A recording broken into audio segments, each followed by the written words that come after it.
magandang umaga sa lahat ng mag-aaral ng ikalawang baitang. Oras na naman para tayo ay mag-aral, matuto at magsanay gamit ang ating module sa Filipino. Isang napakagandang aralin ang ating mababasa, mauunawaan at matututuhan ngayon. Handa na ba kayo? Tara, simulan na natin. Para sa ating pagsisimula, siguruhin na hawak natin o nasa tabi natin ang ating module sa Filipino, pagkat ito ang pangunahing kagamitan natin sa pagkatuto. Ihanda rin natin ang ating lapis at ang ating notebook o sagutang papel na siyang maglalaman ng mga sagot natin sa bawat pagsasanay o gawain na nakapaloob sa ating module. Ulitin natin, dapat may module, check. Dapat may lapis, check. Dapat may notebook o sagutang papel, check. Hayan, handang-handa na talaga tayo sa ating pag-aaral. Tara, simulan na natin. Ang leksyong pag-aaralin natin ngayon ay patungkol sa nagagamit ang personal na karanasan sa paghinuha ng mangyayari sa nabasa o napakinggang teksto o kwento.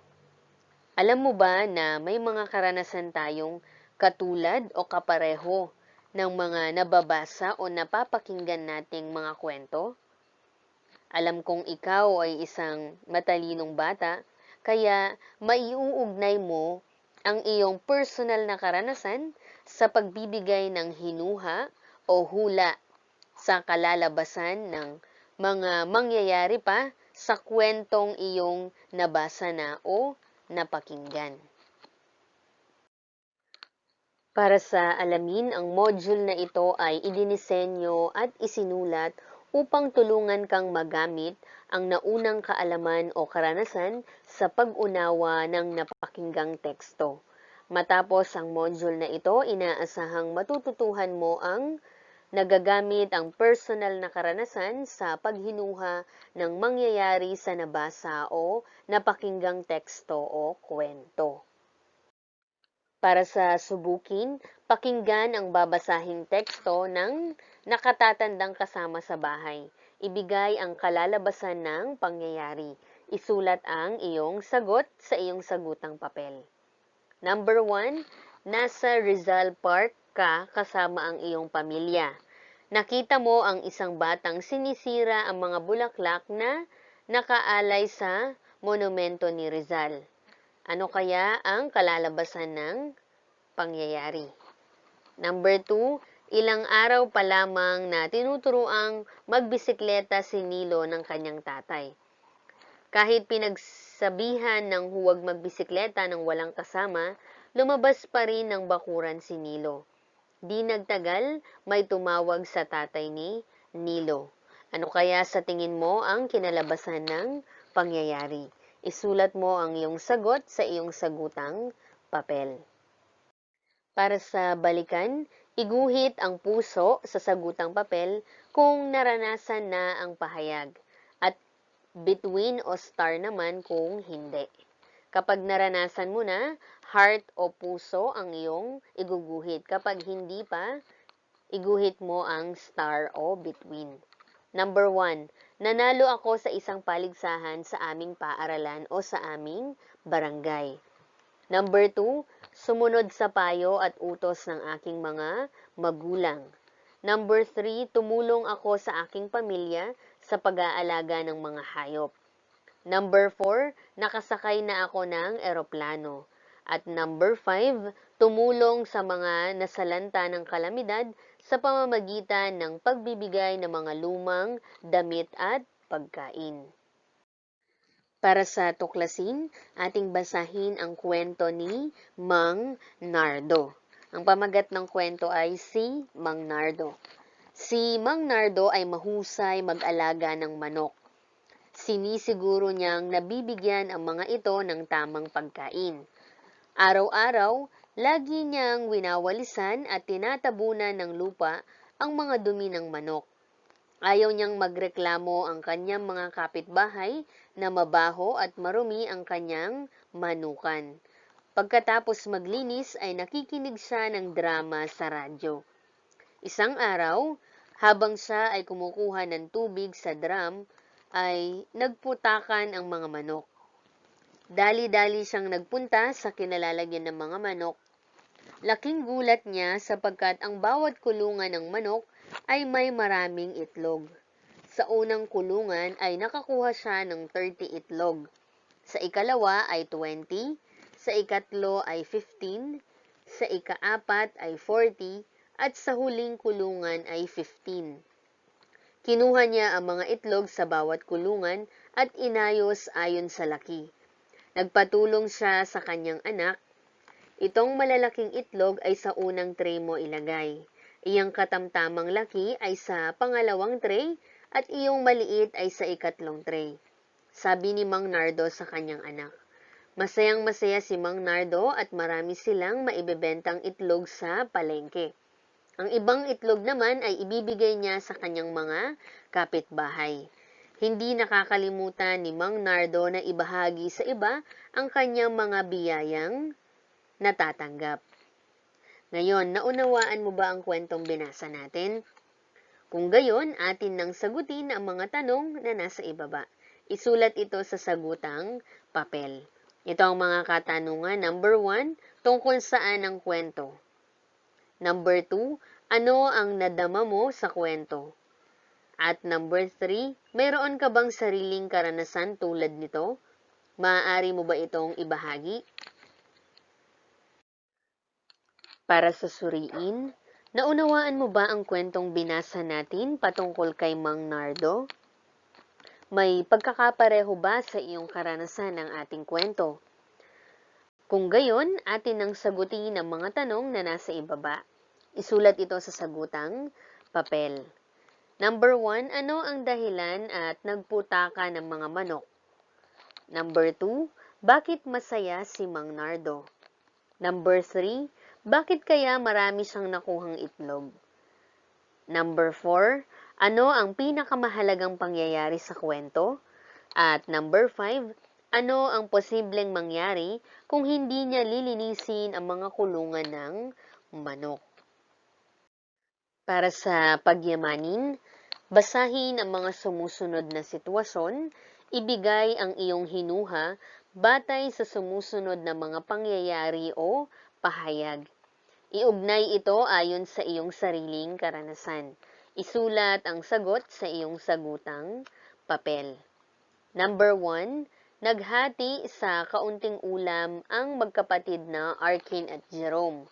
Napansin ni Jerome na gusto pang kumain ng kanyang nakababatang kapatid. Pero wala na itong ulam. Siya ay may ulam pa. Ano ang hinuha mo sa pangyayaring ito? Maaari mong iugnay ang iyong sariling karanasan sa iyong pagsagot. Number 2, alam ni Vino na may butas ang kanyang ngipin. Paulit-ulit siyang pinagsasabihan ng kanyang nanay na huwag kakain ng chocolate dahil tiyak nasasakit ang kanyang ngipin. Isang araw, nadatna ng nanay si Vino na umiiyak habang sapo ang kanyang pisngi. Ano ang hinuha mo sa kalalabasan ng pangyayari? Isulat ang iyong sagot sa patlang. Number 3, ilang araw na nag-iipon ng pera si Anton para makabili ng isang bisikleta. Sa daanan ng paaralan, sa looban, ay nakapulot siya ng 100 piso. Kinabukasan, nakiramdam si Anton kung may maghahanap ng pera. Hapon na ay wala pa ring naghahanap. Biglang sumagi sa kanyang isip ang mga batas ng scout.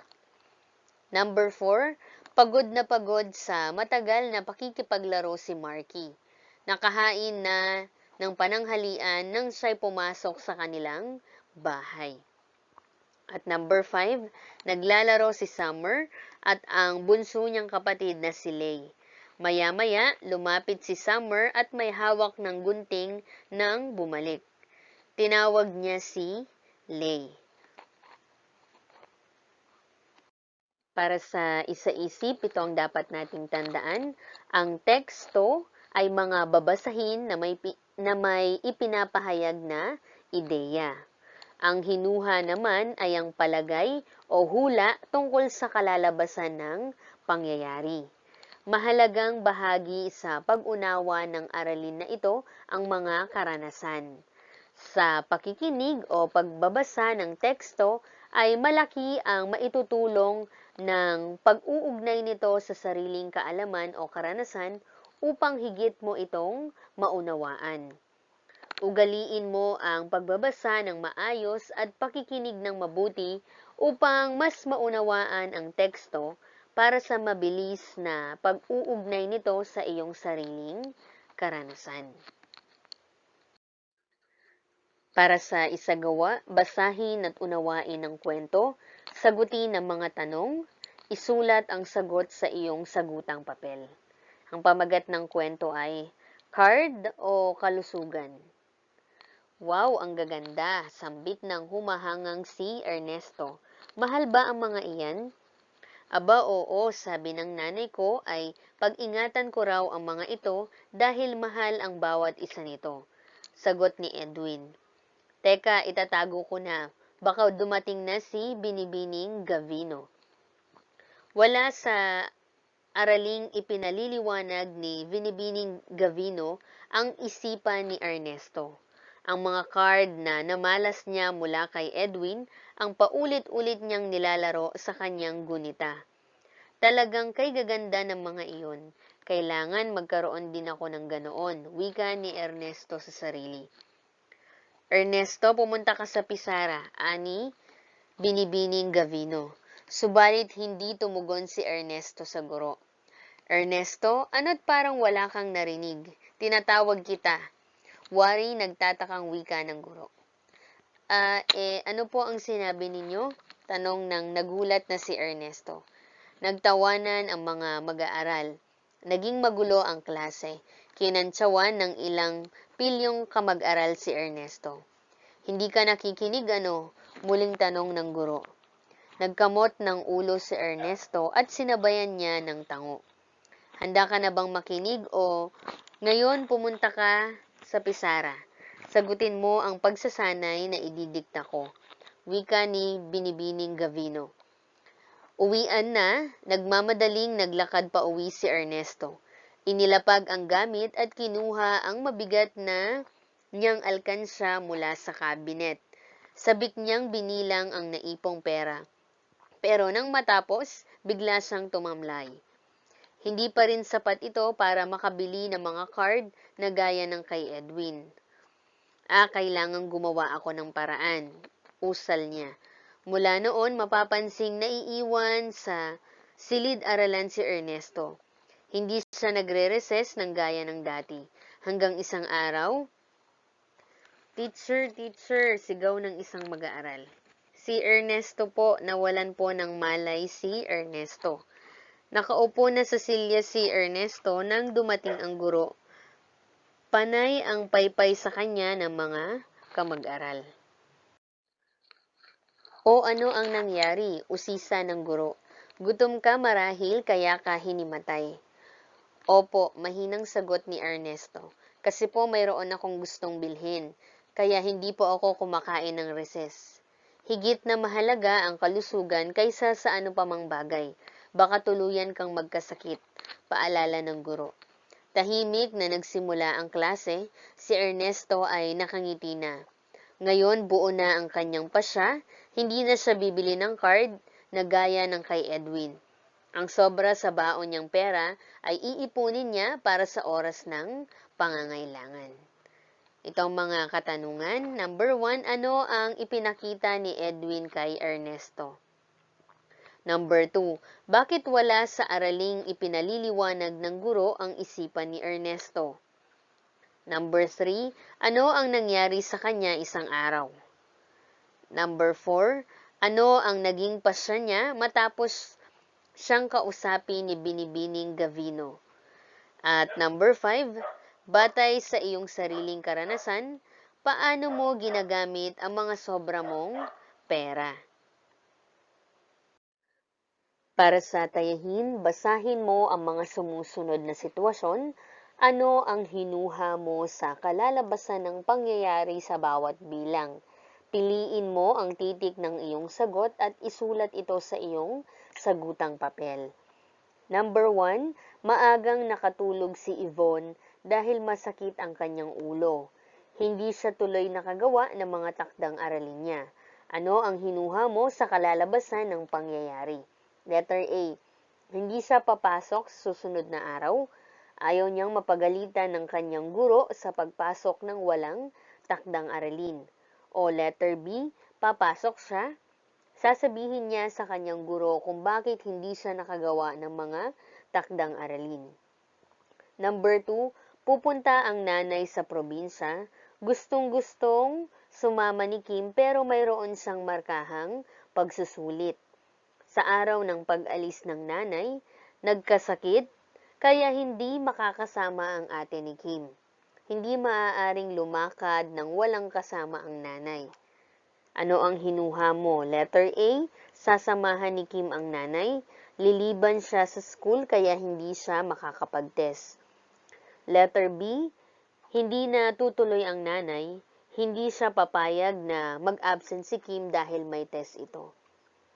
Number 3, pangako ng mga magulang kay Jessica na bibigyan siya ng party sa kanyang kaarawan. Ilang araw bago ang party, na-ospital ang tatay ni Jessica, na ibayad pati ang perang nakalaan para sa kaarawan niya. Nang kausapin si Jessica ng kanyang mga magulang, letter A, pipilitin niya ang mga ito na ituloy ang kanyang birthday party. O letter B, sasabihin niyang wag nang ituloy ang kanyang birthday party. Number 4, alam ni Ina na may butas ang kanyang ngipin. Paulit-ulit siyang pinagsasabihan ng kanyang nanay na huwag kakain ng tsokolate dahil tiyak nasasakit ang kanyang ngipin. Isang araw, nadatnan ng nanay si Ina na umiiyak habang sapo niya ang kanyang pisngi. Letter A, kumain siya ng tsokolate kaya sumakit ang kanyang ngipin. Letter B, nakita niya sa salamin na dalawa na ang ngipin niyang may butas. At number 5, nagsalang ng tubig ang nanay. Nang makita ni Miggy na kumukulo na iyon, pinatay niya ang apoy at binuhat ang kaldero. Subalit mainit pala nang hawakan niya iyon. Letter A, hindi niya matatagalan ng init, mababagsak niya ang kaldero. Letter B, tatawagin niya ang kanyang nanay para kunin ang kaldero sa kanya. Para sa panghuling gawain, ang karagdagang gawain, basahin mo ang kwento, ibahagi mo ang iyong masayang karanasan kasama ang iyong buong pamilya sa loob ng kahon sa pamamagitan ng pagguhit. Kulayan mo ito. Ang una mong gagawin ay babasahin mo ang kwento, pagkatapos ay sa loob ng kahon ay iguguhit mo ang iyong masayang karanasan kasama ang iyong buong pamilya, pagkatapos ay kukulayan mo ang iyong iginuhit. Ito ang kwento, tayo ng mamasyal. Yehey, linggo na naman, araw na naman ng aming pamamasyal sa parke. Bago kami mamasyal sa parke ay sama-sama kaming pumupunta sa simbahan upang magdasal. Dahil malapit lamang ang parke sa aming simbahan ay masaya kaming naglalakad habang nagkwekwentuhan papunta roon. Makulay din dahil sa nadaraanan naming iba't ibang kulay ng mga bulaklak. Masaya rin dahil marami kaming baon na masasarap na pagkain gaya ng paborito kong fried chicken at spaghetti. Pagdating sa parke ay masaya kaming naglalaro ng aking kapatid. At higit sa lahat, masaya kami dahil magkakasama kaming buong pamilya. Ang iyong iguguhit sa loob ng kahon ay ang iyong masayang karanasan sa inyong pamamasyal ng buong pamilya. Huwag kalilimutan na kulayan ng iyong iginuhit. Maraming salamat mga bata. Tandaan, ang pakikinig o pagbabasa ng teksto ay nakatutulong sa mabilis na pag-unawa at pag-uugnay nito sa sariling kaalaman o karanasan. Ugaliin din ang pakikinig o pagbabasa ng mabuti dahil ito ay mahalagang sangkap sa pag-unawa ng teksto o kwento. Ito si Teacher Carmela M. Santos na nagsasabing patuloy na magbasa, patuloy na matuto, patuloy na magsanay, #ProjectAppear. Paalam!